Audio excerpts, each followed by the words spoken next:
తెలంగాణలో అసెంబ్లీ ఎన్నికల ముందు అంటే 2022 మేలో బీజేపీకి రాజీనామా చేసిన బండ్రు శోభారాణి కాంగ్రెస్లో చేరారు.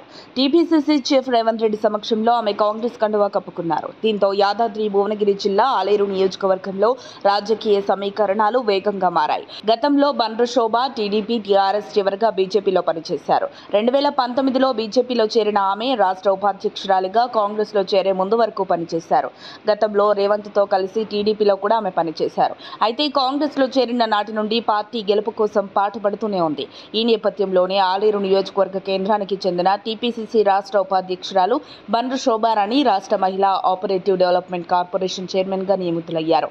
ఇటీవల అసెంబ్లీ ఎన్నికల్లో కాంగ్రెస్ పార్టీ పక్షాన ఎంతో కృషి చేసి ఆ పార్టీ గెలుపులో కీలక భాగస్వామ్యం వహించిన శోభారాణికి సీఎం రేవంత్ ఆధ్వర్యంలోని ప్రభుత్వ రాష్ట్ర స్థాయి కార్పొరేషన్ చైర్మన్ పదవిని ఇచ్చింది. గత 30 సంవత్సరాలుగా ఆలేరు నియోజకవర్గం రాజకీయాల్లో కొనసాగుతూ ఎన్నో ఒడిదుడుకులు ఎదుర్కొంటూనే తట్టుకుని నాయకురాలుగా నిబద్ధతతో నిలబడిన తనకు కార్పొరేషన్ చైర్మన్ అవకాశం కల్పించినందుకు సీఎం రేవంత్ రెడ్డికి ఆమె థాంక్స్ చెప్పారు. కాంగ్రెస్ పార్టీ విజయానికి తన వంతుగా కృషి చేశారని తెలిపారు.